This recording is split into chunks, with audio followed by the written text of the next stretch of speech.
Hi, everyone, and welcome back to another episode of Intrigue Explained. I'm Dmitry from Explain Trade. And I am John Fowler from International Intrigue. We only rehearsed that 3 or 4 times, so hopefully that came out smooth. Supernatural. It's the connection that really makes this podcast for our listeners.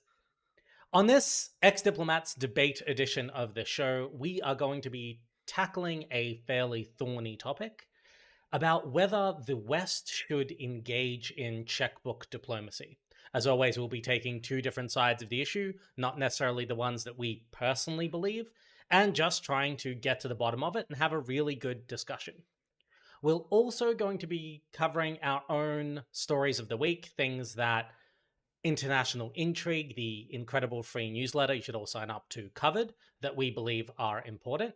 I am going to take a look at what's been going on with Wagner Group, something that we have covered, dedicated an entire episode to on the show in the past, and specifically Prigozhin's adventures with Ukrainian intelligence, as reported in the Washington Post, I believe. And John, you're going to be taking a look at an election roundup from around the world, some really interesting things happening democratically. And then we'll get to our main story. But before we do that, John, I know this is something you folks are covering. President Biden has canceled his trip to the Asia Pacific. He has bailed on our Prime Minister Albo. Do you think the rational What a reaction shame. is just for Australia to immediately leave NATO and join BRICS? Yeah, I think so. I think that's right. Hmm. Leave NATO. Not that we're in it, but leave NATO anyway. Announce that we're leaving NATO, and then Yeah, and then join the the BRICS. Americans Exactly. don't know we're not in it. That's right. Exactly. They'll be shocked. Um, I mean, I think Okay, let me take the serious little angle first, and I think it's not great that Hmm. um a fairly. I mean, it's not stupid because obviously the debt ceiling, if it goes pear shaped, is terrible. It's a serious Yeah, issue. the But the context fact here that is it's he's not coming in order to yeah, stay in DC and talk exactly. the Republicans out of crashing the global economy by not extending the U.S. debt limit. Yeah, and it's funny because I mean, not to talk U.S. politics, but it seems pretty clear that the Republicans want to deal directly with the president rather than other House leaders and all that kind of stuff. Presumably because dealing with the president gives them extra cachet or whatever to negotiate a deal. But as you just mentioned, the reality is that means he has to. He has cancelled his trip to PNG, which would have been the first ever for a sitting US president, which is, a pretty big deal. I know that, I know that the country was kind of really amping up for this for a long time. And then he's also cancelled the Quad meeting in Sydney. And we'll head straight back home after the G7 in Tokyo, which he's heading to, or Japan, might not be Tokyo. He's heading there today. But actually, we had a conversation. One of the best things about running a newsletter with, we're up over 50,000 readers now, is that we get incredible comments from folks who are in the places that we're talking about every day. And we got one from someone who runs a business in PNG, an Australian guy who runs a business in PNG, and he was like, "It's kind of interesting on the ground. Like, everyone's pretty annoyed that they put a lot of work into." And Dimitri, you know damn well how much work goes into a US Oh my presidential god. visit. We're talking like 747s that fly in weeks ahead to like scope out security and all this kind of stuff. No, genuinely tens of millions of, if not more, dollars go into advancing the president's trips. And that's before you get to the PNG side of costs. But people were annoyed about that. But I think this guy told us that he said, the environment seems to be in Port Moresby that they're kind of like, oh well, like we're not that upset, and we're waiting for there's a potential that Modi might go in the future, and they're like, oh well, we'll welcome him then. I feel like perhaps some of the people who, like we reported, that are very upset about it tend to be the Australians who are kind of like, what does this say about America's engagement in our region? Holy shit, we've prefaced most of our defense and foreign policy on America being more engaged in the region. Is this a sign of them not actually caring that much? I don't know, but it's just kind of absurd, really. I think the whole thing. Yeah, I mean, for us, I guess for us, it's like the US has announced about 32 pivots to Asia. Every administration talks about it, they're constantly referencing it. but decisions like this, even when they're made for domestic reasons, can't help but be read through the lens of, are you still fundamentally looking at your own backyard first and foremost?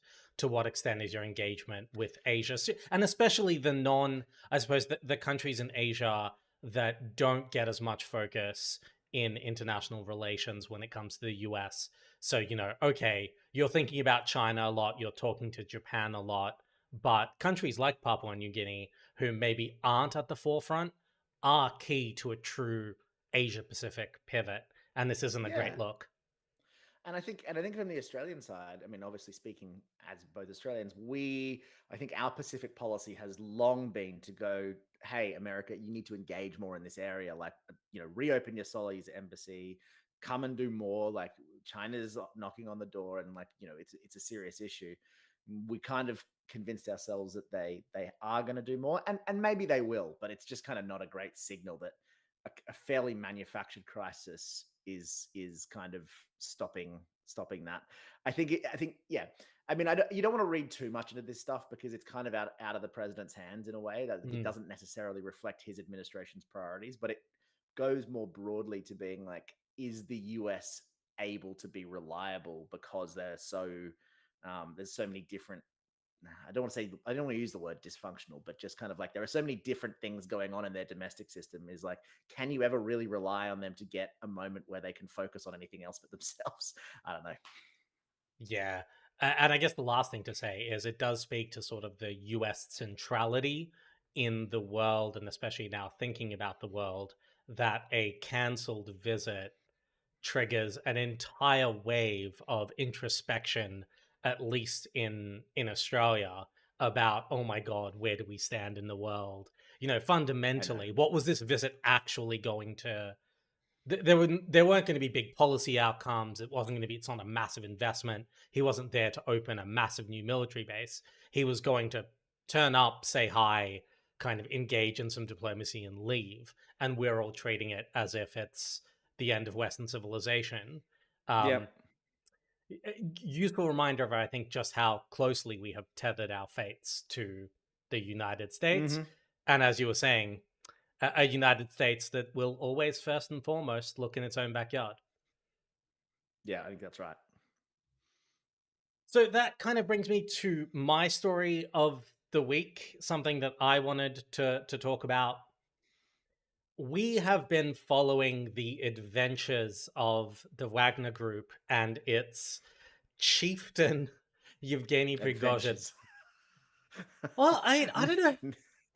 Trials and tribulations. Yeah, I don't know how else to describe it. A private military company that has found itself as almost effectively the sole vaguely competent element of the Russian armed forces when it comes to the invasion of Ukraine. That is the tip of the spear when it comes to Russian foreign policy, from Syria all the way down through Africa.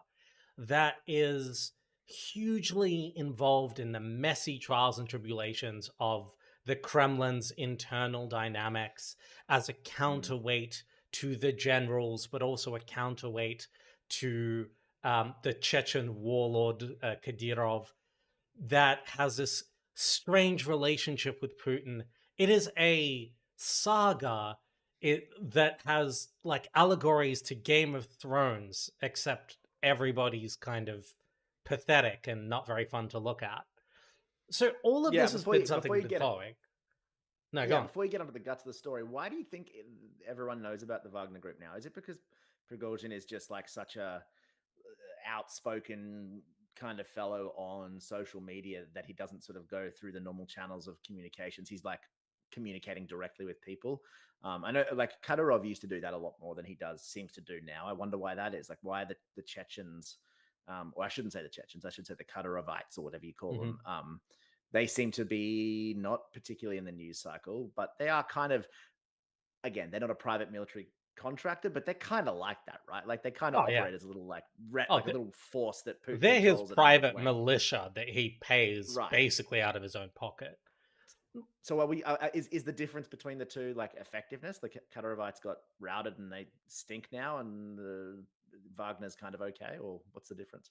So I think the Wagner group has always been a lot more media savvy than a lot of the other actors. They have built a mythology around themselves. They have this way of that they talk about themselves in this cutesy way where they refer to themselves as musicante, like musicians, or refer to the organization as the orchestra because they have so the Kadyrov's band of thugs are like a clan in Chechnya. Effectively, they recruit inside Chechnya from like uncles and nephews, and it's a more traditional local militia. Like warlordy kind of thing, yeah. Yeah, whereas Wagner has always been a private military company first and foremost. Yes, they recruit almost exclusively kind of Russian speakers, firstly, because they want to be able to communicate, but they have always been effectively had to market themselves in order to both get clients, but also to get experienced fighters to come and join them. It's important to Mm. remember that before they started effectively dragooning prisoners and criminals from prisons in tens of thousands, they were a much smaller, more Yep. elite company of actual former soldiers. Mm. Which, you know, in a Russian context where there's conscription, a lot of people have been through the army, it's not as hard, but they had to market themselves and make themselves cool. Like an And so employer, yeah. Exactly. And so they had a really robust social media operation. They had active Telegram channels and still do that kind of follow them around and promote everything they do. So they were always good at that side of it when sort of the Russian military Ministry of Defense wasn't as good. And Kadyrov, his guys love to make TikToks of themselves firing Yeah. weapons at nothing. And wearing gold Rolexes and stuff, right? Yeah, but it's all just it's all very campy and it's also just It not is. clear that they've been remotely effective. Could Yeah. the Wagner guys have taken territory? Not that much and a huge loss, but they have adopted some combat doctrines that have been of some effectiveness. So why is he in the news at the moment? Why is old mate Prigozhin in the news at the moment? So, one of the Discord leaks that have now been traced back to this far right kid in Oh, a Chairman Teixeira, yeah. exactly. One of those leaks has been reported in the Washington Post that basically cites US intelligence saying that Prigozhin was in active communication with Ukrainian intelligence trying to do Oh, deals where he was offering that if the Ukrainians were willing to pull out of Bakhmut and let his guys take it, in exchange, he would leak to Ukrainian intelligence the exact position of the Russian forces in the area so that the that's Ukrainians could wild. nail it with artillery and just kill a bunch of the conventional Russian troops and kind of, you know, so that the goals of the Ukrainians in sort of bleeding the Russian army in Bakhmut would be achieved at the expense of the conventional Russian army rather than Wagner. Okay, so I that's interesting. I hadn't heard that. So my brain immediately skips to two reasons. One, it's complete disinformation, like, don't trust these people as far as you can, throw them, that kind of stuff. Or is this just like such an example of like the split between the PMC, like Wagner Mhm. Group's goals and the Russian army goals? Like he doesn't care what happens to the Russian army. He just cares about how he looks like. Where do you come down on that? Well, as we always say with spooky stuff, right? We'll never know.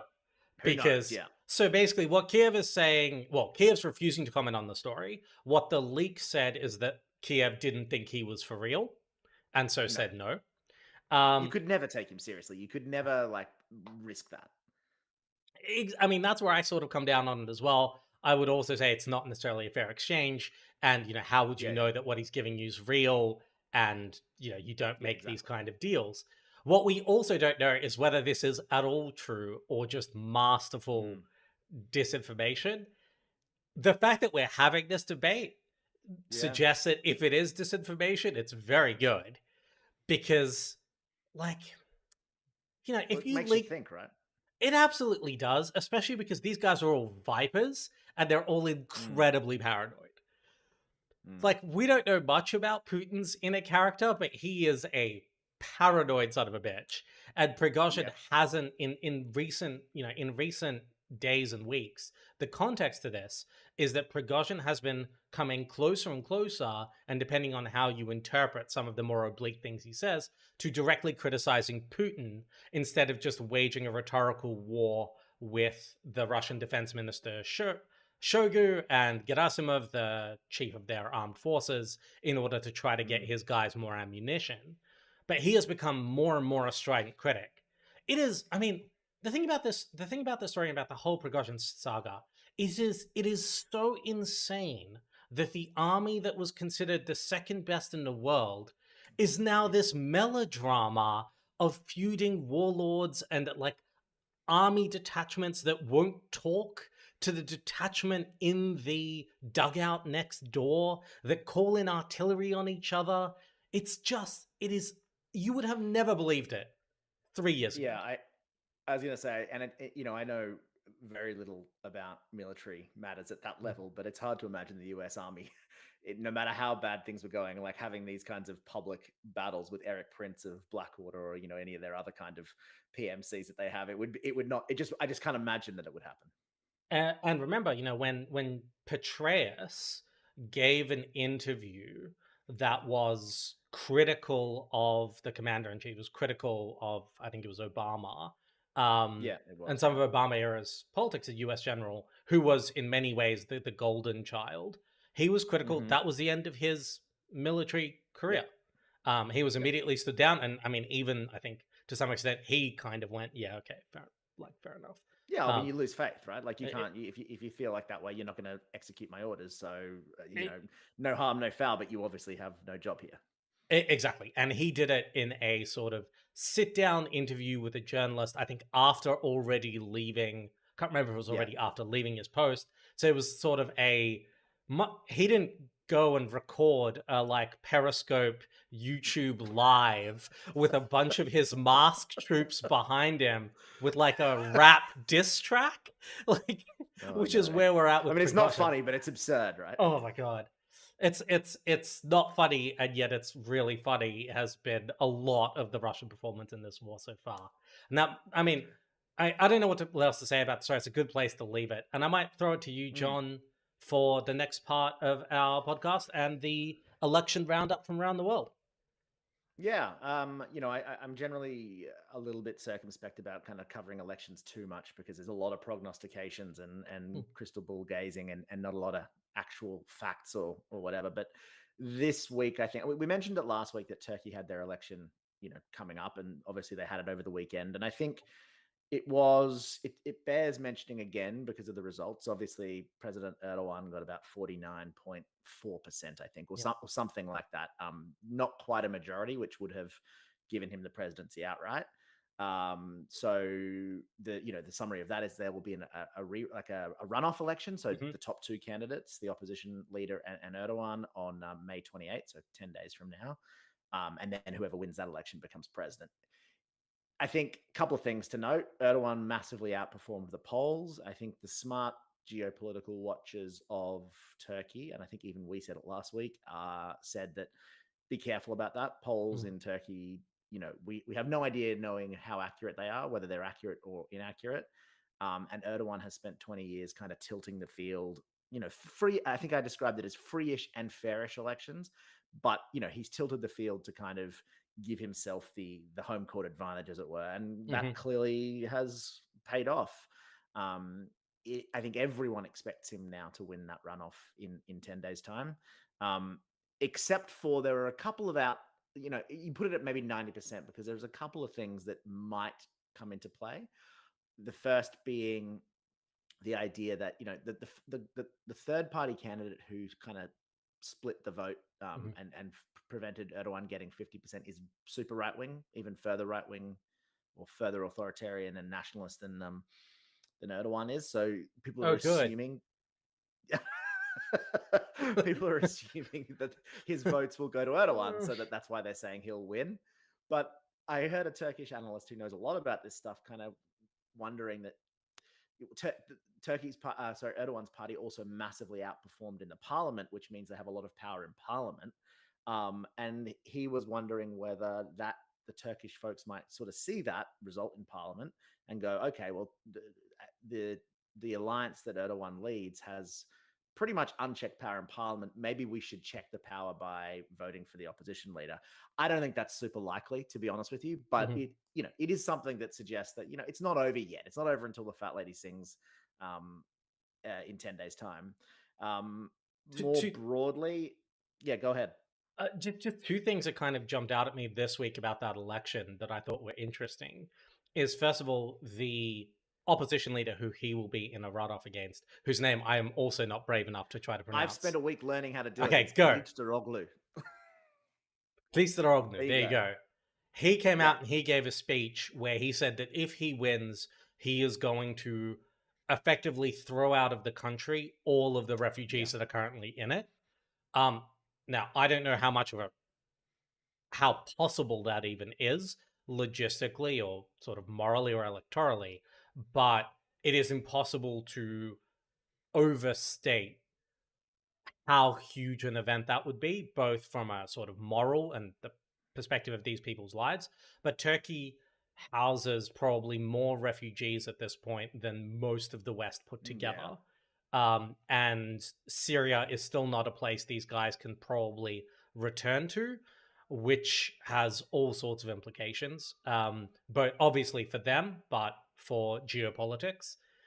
Everyone remembers what happened to politics the last time there was a large surge of refugees from this area, and it wasn't necessarily pretty. So that's one thing that jumped out at me. And to that question of, Hmm. would his election mean a restoration of left wing liberalism in Turkey? Well, not on this issue, certainly. So that's one thing I wanted to flag.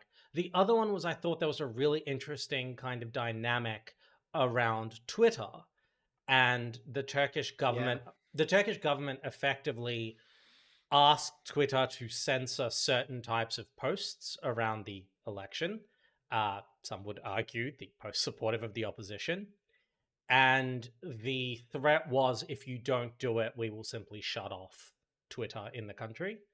And the decision by Elon Musk and Twitter's leadership was to acquiesce with a fairly strained logic, which kind of went, well, the alternative is nobody would get any tweets, and it's not it's not an undemocratic violation of freedom of speech because they would be doing it under a law that a democratically elected government passed. Which we could do a whole show ranting about Well, I that, think but I was about to say this is an issue that I think there's a lot in, and particularly going forward as countries start to exert their influence over these tech companies that have hitherto run all over the world pretty roughshod. But I think it's a separate debate. Maybe we can have that in the coming weeks because it's a super interesting observation, I think. definitely something to follow.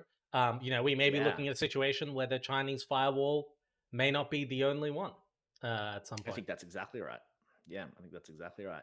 And very briefly, so that's the Turkey election. We might touch on it again once the results are known in the Hmm. runoff, and just kind of think about whoever wins, what that might mean. But the other election that happened over the weekend, that in many ways kind of flew a bit further under the radar, was the Thai election.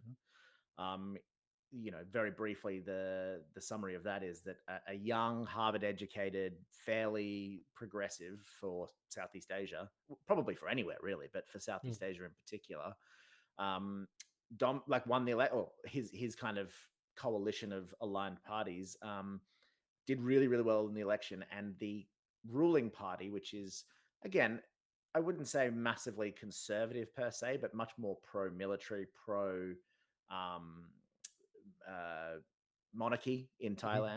Thailand. They lost for the first time since they were founded in 2007. Um, and it's an interesting. It's really what I think it says. It's a rebuke from the Thai people of the military junta that's obviously ruled since 2014. I say ruled, that has basically controlled Thai politics since Mhm. 2014. And it's a bit of a rebuke of the weird Thai monarchy, which has some of the strongest, anti-defamation Mhm. or lèse majesté rules in the world. I think you can see that Thai folks, particularly young Thais, look around at the world and look around at the way their country is organized. And Thailand is a pretty successful country in that region. It's got a pretty strong economy. Has its problems, but when you look at over the border to Myanmar, where you've got another Mhm. military junta ruling, it's night and day. And I think the young folks in Thailand are looking around saying, I don't think this is how we want our future to be decided by a coup, a military junta, a party that kind of acquiesces to that. So I thought it was a really interesting result. Yeah, I mean, it's fascinating to try to imagine what is going to increasingly happen in some of these democracies and not so much democracies as their populations get younger, in Yes. contrast to ours in the West, which have tended to age over time, as our birth rates have been lower. They've got a lot of young people coming of age in a having grown up in a digital era where they can see alternative models, where they can see alternative models that are good and some that are not so good, and that are increasingly beginning to find their voice. And of course, there's no guarantee that that goes in a positive direction, or even that this party goes in a universally positive direction. But it's interesting to watch, and there's cause for optimism and hope, I think. Yeah. And I think to your point at the end, it's a very important point to make because even in this situation where there was a pretty overwhelming demonstration of what the Thai folks want, um, there's I mean, not to get too detailed about it, but Thailand also has a senate or a second house that needs to approve or elect the new leader of the country, Hmm. and that is almost entirely controlled by the military junta. Interesting. So this guy whose his name is I'm going to try and pronounce it. I learned it and then I've forgotten it, but I'll try again. It's Peter Limja Rowanrat, I think. This is the 42-year-old guy who ostensibly won the election. He needs to actually find an extra 66 votes from this body that is Interesting. controlled by the military junta. So there's also, to your point, who we after all of this, we may not even get him as the new leader of Thailand. He may not be able to do it because of the military junta and the control they still exert. So yeah, I think it's a good place to leave it by saying it's encouraging signs that people are looking to have a different future, but just how strong the grip of the existing power structures is on power is something that I think it's hard to determine. We'll see. Yeah, and I guess my last little point on that one, and then we'll move on to our Mm, main story, is that I think back to the Aung San Suu Kyi story. You mentioned yeah. Myanmar, and that I think we should all also always just be cautious and listen to what people are saying and what they are doing, rather than just projecting onto someone who is fits our mold of a young democratic activist all of the policies and positions we hope that they have. Aung San Suu Kyi it's a really complicated story, but there were certainly aspects of her politics that she was very open about, when it comes to the Kachin and others that we just kind of ignored in our euphoria over her rise to power. Yep. So I think it's just open, you know, give the treat these people with the respect that is to listen what their actual positions are and see how they act once they're in power, rather than creating caricatures and infusing them with our hopes and dreams. Amen. Good place, I think, speaking of hopes and dreams, to move on to my dream of eventually beating you in a debate about something other than how valuable our careers are last week. Yeah, I And think you wiped the floor off with me last week, to be honest. ooh, I'm not entirely sure I did, but we will leave it to our listener, whoever you are, to judge that. This week we wanted to get into checkbook diplomacy. If you're not familiar with this concept, it is effectively the idea that governments should buy love abroad.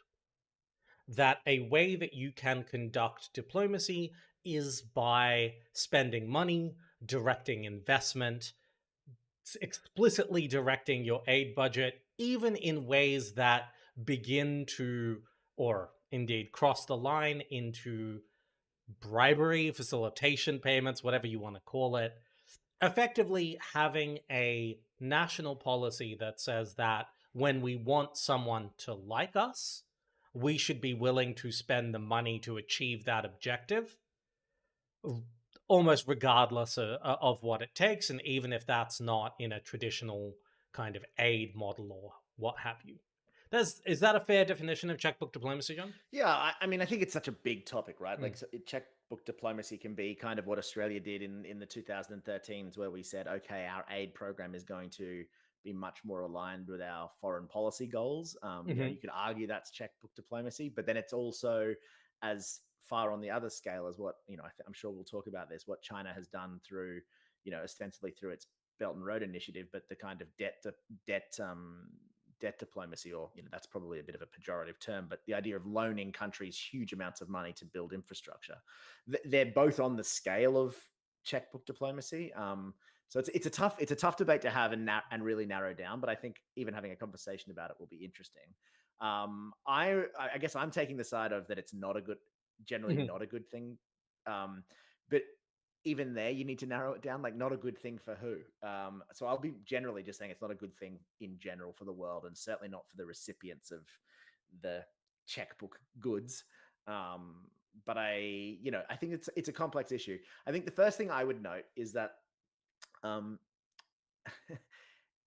one of the things that is unsavory, I think, about checkbook diplomacy is that it never works like it's supposed to. It sounds very, very good to say we're going to give cash to countries that need it, or we're going to, write them a loan to build a new airport or to build whatever they need, from huge projects, even to kind of like, we're going to give rice to people in the remote parts of a country because they don't get it. It's all very well and good when it's drawn up in a capital, but the reality of it is the political systems of other countries are so complex that the actual benefit, or much of the benefit, goes to the ruling structures, the people who facilitate these things, the private companies in many situations, the ruling governments, and they harvest a lot of the cash that comes from taxpayers of countries trying to do good. Ideally do good, and retrench or entrench, sorry, not retrench, entrench the systems that have created the problems in the first place. They're actually making, in many cases, the reasons for the suffering or the underdevelopment or whatever it is, they make the reasons and the structures that allowed that to happen even stronger. So even though I don't think it's hard, I think it's hard to argue against it being a good thing to give people money when they need it. The reality is just so far away from that the whole thing is not worth doing. Would be my first point. But I think that in a lot of ways, I think that makes my point for me. I'm going to be attacking the argument that we shouldn't be doing checkbook diplomacy, that we should be sort of making decisions without necessarily thinking about how to buy influence. And I think what you're describing is kind of part of the failure of what we're doing now. So, what we are trying to do, if you look at the development policies of Western governments, if you look at sort of the investment policies and so on, we are trying to objectively pursue development objectives, whether that is feeding people who need rice in emergency, or whether that is investing in redoing a port somewhere, offering someone a discount loan. And as you say, in a lot of cases, we end up just enriching and entrenching the existing power structures. And at the same time, we are not necessarily achieving our foreign policy objectives of creating lasting kind of alliances or a sense of kind of obligation or quid pro quo with those power structures that, like it or not, are in charge and potentially now even more entrenched. So, on the one hand, we have this development programs, investment programs that are supposed to be blind and sort of just doing what is right and good, and we're not achieving that according to your first point. But at the same time, and this is what I think made me think of this topic, you and I were both in the department when the Department of Foreign Affairs and Trade was merged with Australian Aid. Yeah. And the explicit rationale in the 1.5 page document the government handed down as the only guidance on how two gigantic government departments should mush together was the goal is to align Australian aid policy more closely with Australian government foreign policy objectives. So clearly, we have the objective of using aid to achieve our foreign policy objectives. And according to your first point, not really, we're not really achieving that or achieving this kind of global public good by not doing it. Yeah, I mean, I think three things there. One, the first is to say, I mean, I think it's indicative, not it's not a slam dunk argument, but it's indicative of remembering how our aid colleagues kicked and screamed and said this will undermine worthy aid projects. So, like, I think that's at least circumstantial evidence that the people who know what they're doing and are very good at it, some of the best in the world, really, Australian Mm. aid, saying like this will make aid less effective. It will make it worse by aligning it with by making it checkbook diplomacy, it Mm-hmm. will make it less effective as what it's supposed to do. So I think that's the first thing. The second thing I would say is, yeah, I think that maybe you and I, this is difficult because I don't know enough about worldwide kind of aid slash, you know, what would we call it? Like debt diplomacy in the sense of Mm-hmm. extending loans to countries, sovereign loans, I guess. I don't know enough about it to say this with authority, but it strikes me that currently in the world, most of that kind of behavior by individual countries is done in alliance with their foreign policy. You know, you can argue that some of the multinational bodies do it much more without strings or much more without kind of foreign policy goals. Mm-hmm. But most countries, I think, now don't just say our aid program is divorced from anything else and they kind of operate as just like a government charity. And I think that speaks volumes that what we're seeing around the world now is that like a lot of it is getting chewed up in places or by people that we don't want it to get chewed up by. Now, of course, that's inevitable. Like I'm not saying that there's a perfect solution here, but it does strike me that when you when you overtly bring politics into it from your side and government politics and policies into it from your side, then it's almost certainly going to be involved on the recipient side as well. There's very little Mm-hmm. arguments that you can make to say we're just going to give money directly to the people, which I think is what I'm arguing for. The third thing I would say, and this is where I think the strongest argument against um, explicitly having the money you give abroad uh, sort of tied to the furtherance of your national goals is, I mean, we always love to talk about it, but it's China, right? And it's these massive loans that they've extended, right around the world. We can get into talk about that more deeply because there's a lot of misinformation about that too. But their loans actively work against making things better in a lot of places. Like now in Pakistan, they have extended so much money to the Pakistanis that the IMF won't bail Pakistan out because the Chinese loans are um, also large and they're fairly high commercial terms. The Chinese don't loan at like 1%, Mm-hmm. it's like 4, 5, 6%. And the IMF won't deal with an economy when it says, well, the money we give you is going to go to servicing Chinese loans. We're not going to do that. So the result is Pakistan is in a materially worse place than it would have been arguably without the loans in the first place. So that like not only are they not helping in the way they hoped, they're making it potentially worse.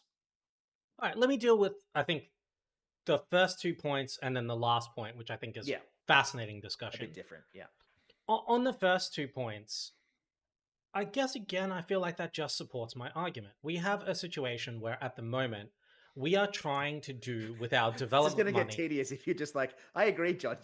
You're supporting my argument. Well, listen, we're all on Team Dmitry at the end of the day. Uh, but the complaint the aid colleagues had was, and it's very legitimate, is that you are going to force us to compromise the developmental approach that we have taken to spending Australian aid money abroad by forcing it to align with foreign policy objectives that in some cases are really short term and don't make for good aid projects. John, you and I wrote an article for Yeah. back in the day when the UK was merging to this very argument. So we have a situation now where I think if you put to the Australian government that they are doing checkbook diplomacy, they would be outraged by that suggestion.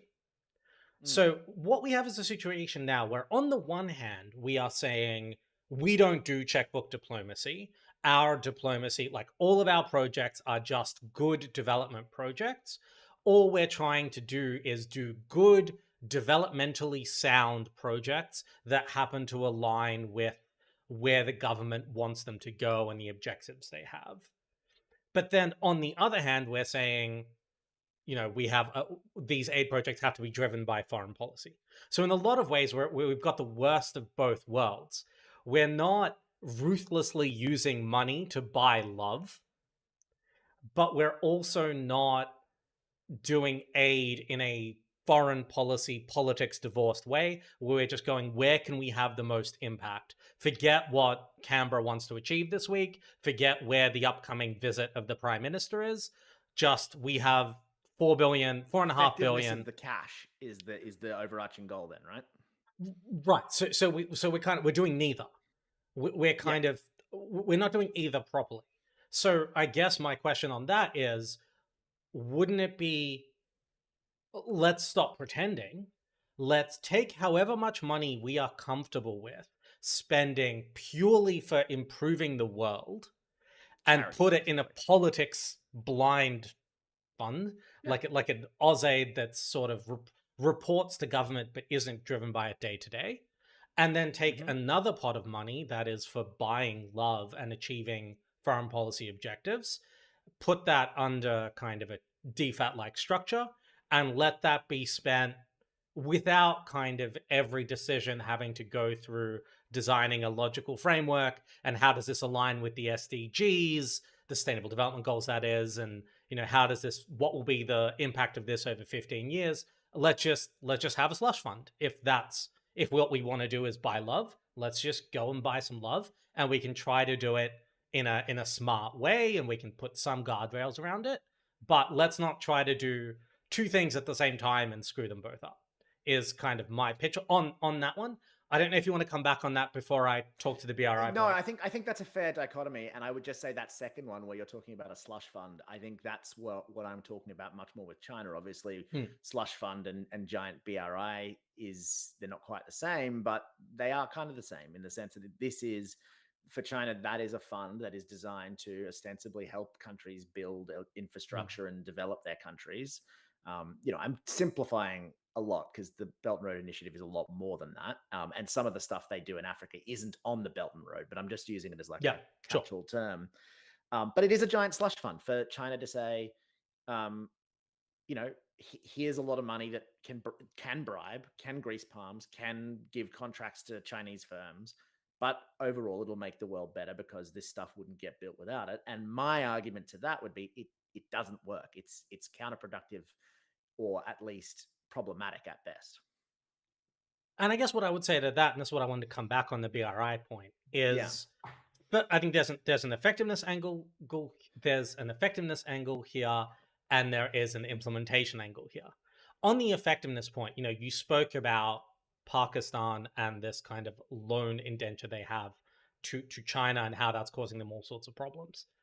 You could argue that while that is almost certainly causing a lot of anger in Pakistan towards China for the terms of these loans, it is also handing China a tremendous amount of power over Pakistan, in that China could cancel, defer, or restructure those loans. That is fundamentally in the Chinese hands. And so now you have Pakistan, which is a really important country, hugely strategically significant in the region, that now is effectively beholden to the Chinese, who can dictate terms to an extent, especially if the IMF is now not willing to touch Pakistan. So I would make that point. I would also, sorry, you want to jump in? Well, well, we'll come back to it, but I think I'd put a pin in that argument and say, in theory, yes, but in reality, I don't think China. I think what China's learning very quickly is that indebtedness and tentacles into another country's politics doesn't necessarily mean Mm. you have bought influence and can control them. Sri Lanka is a perfect example of that. Huge indebtedness, giant white elephant. Literally, this is interesting. Very literally white elephant airport project that is so unused, but that elephants actually walk across the tarmac because it is such a waste of money. But like, what happened there? Well, Sri Lankan people rose up. booted out the pro-Chinese guy who did all that stuff, and now there's a government in Sri Lanka that isn't anti-China, but is probably a lot less under their sway. So I would only just put a pin in that argument to say I agree with you in theory, and that's how you draw it up. But the reality is, not only do you waste a lot of cash in destroy a country's economy, but you don't even get the influence afterwards. It's I think that's a really interesting point. It's fascinating to contrast when I was at the WTO in sort of the 14, 14, 15, 16, 17, Mm. hearing all of the interventions from African governments that were basically thanking China for, in absolutely glowing terms, for the latest highway, the latest port project that had just been announced. And there was this, as a Western government sitting there, our perception was like, oh my god, we've lost forever. Holy shit! Like Yeah, we've yeah, we've exactly. lost we've lost Africa, most of Latin America, and all of Asia. They've beaten us, and you don't get that as much, nearly as much anymore. So I think that does speak to your argument. Yeah. Uh, And that's the lesson of American intervention around the world, right? Like you can spend, trillions of dollars rebuilding Afghanistan for 20 years, but you still at the end of the I mean it's different because they went in there obviously, but America's put a lot of money into a lot of places in the world, and you don't have to go far to find people who dislike Americans. Yeah, I think that's. I mean, it's an interesting kind of. It's an interesting point you make there because in some ways it preempts my point because what I was going to say is it a question that like Belt and Road was inherently a poor way to buy influence, or was this just China had never attempted anything like this before? It has never really managed anything on this scale in terms of abroad. It was a massively ambitious thing that, as we have always said on this podcast, guys, just remember dictatorships aren't as good at doing stuff as they would like you to believe. And they're Yep. especially not very good at course correcting. Um, and they're really not very good at detecting corruption, Hmm. which is inevitable in projects like this. So there is a question of does do the challenges that BRI is currently facing prove that a checkbook diplomacy model can't work? Or is it evidence that simply the Chinese overreached or didn't kind of think it didn't execute it well? And the reason I kind of think this is there was a recently talks between the Brazilians and the Chinese, and the Brazilian government was absolutely glowing in praise of the Chinese. And a lot of the analysis said was this is happening because China is willing to pour investment capital into rebooting Brazilian manufacturing in a way that the West isn't. So clearly there is this sense of pay for play and buying friends and affection. Like clearly it does. We know it works a bit. Yeah, I mean, I'm not going to sit here and argue that people who need investment aren't going to say nice things about people who've got a lot of money. I just think that it's not a thing that you can rely on being durable, b being legitimate, and c it doesn't really do anything. You're not getting much for your money, and apart from the fact that it's incredibly cynical to kind of be like, oh, we're trying to improve a country, and the only goal being really to extract diplomatic benefits. And again, I want to stress that I think there's a spectrum of this stuff, right? Like there is aligning in the way that you said aid or foreign spending with foreign policy goals of like we would like a secure region, so we're going to help build police forces across the border. That feels more benign than perhaps offering giant loans to countries that can't hope to repay them.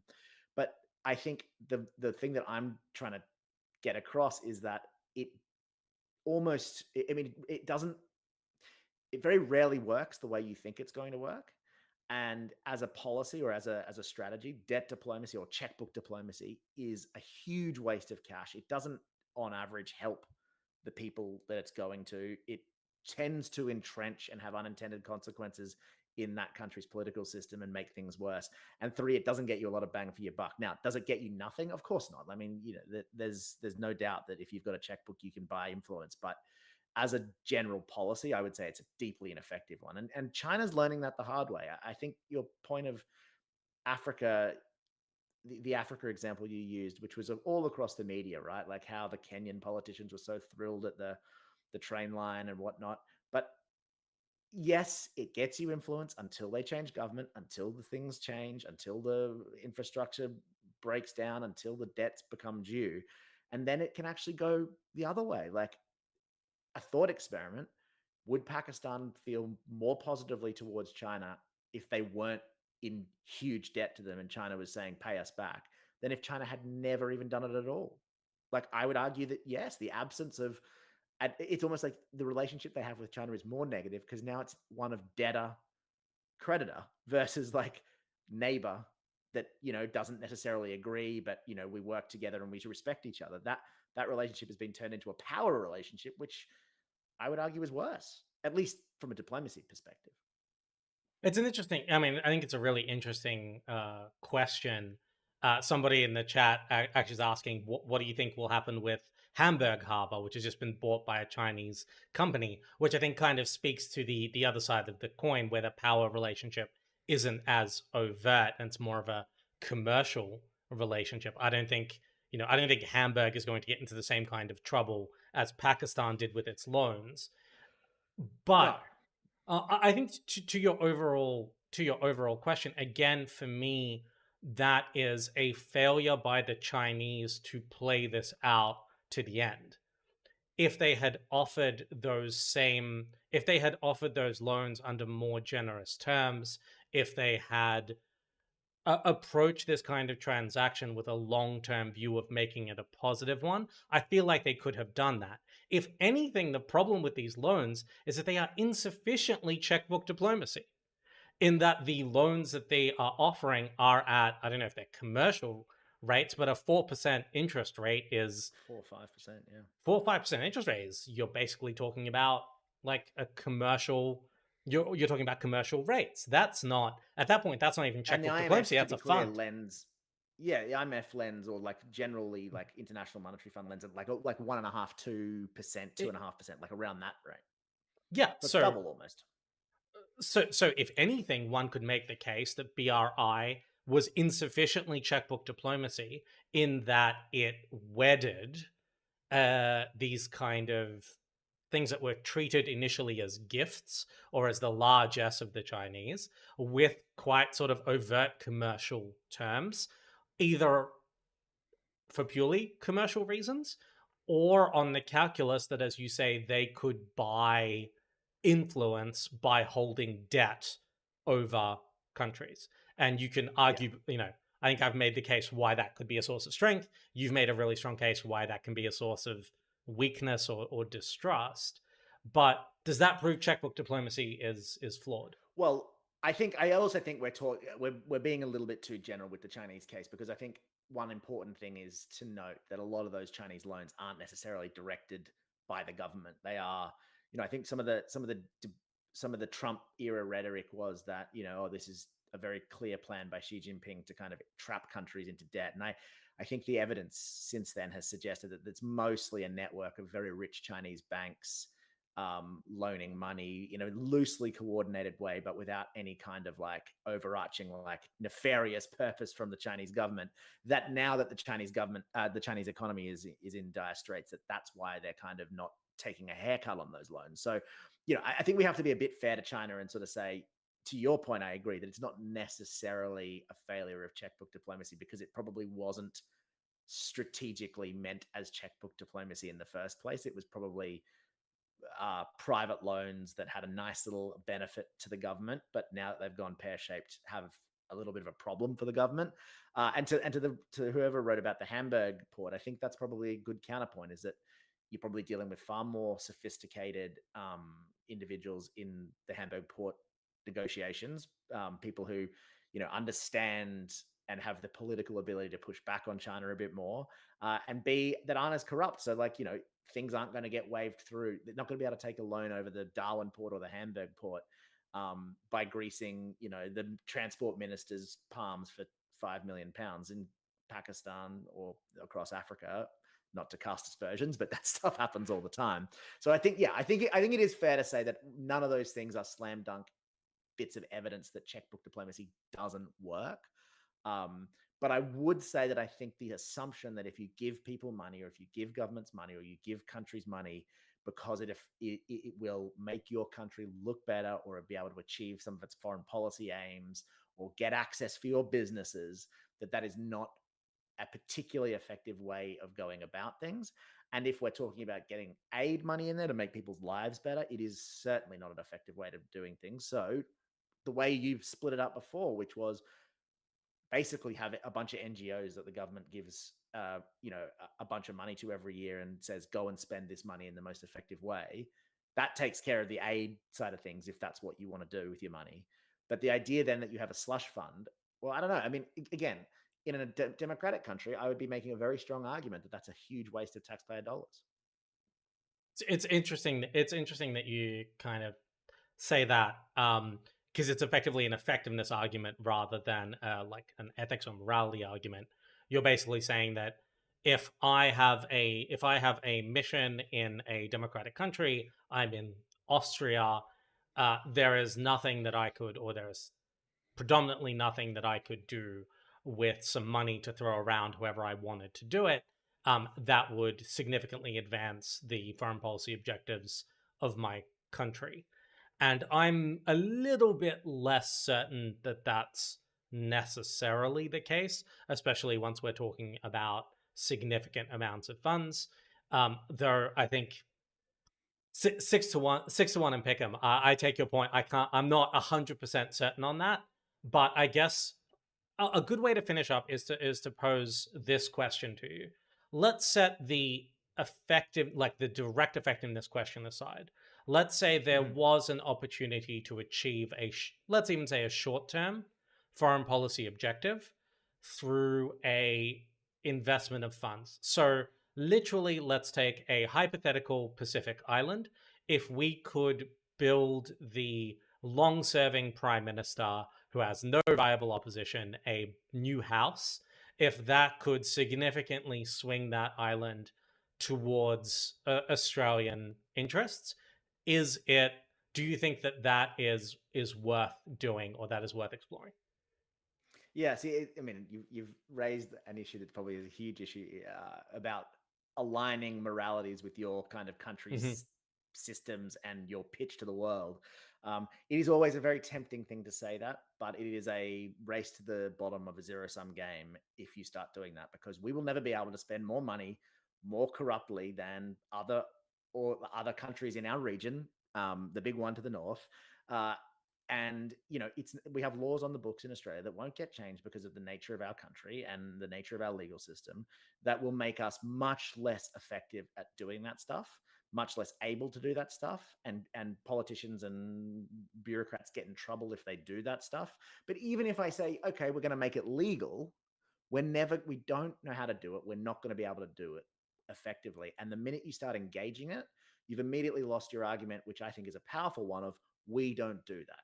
If you deal with us, you know what you're going to get. We don't engage in bribery. We have legal systems. And yeah, sure, you might want a new house, but the next time that you want help, we'll send police to help you quell a riot. And you know that there won't be a quid pro quo coming behind it, because that's not how we operate.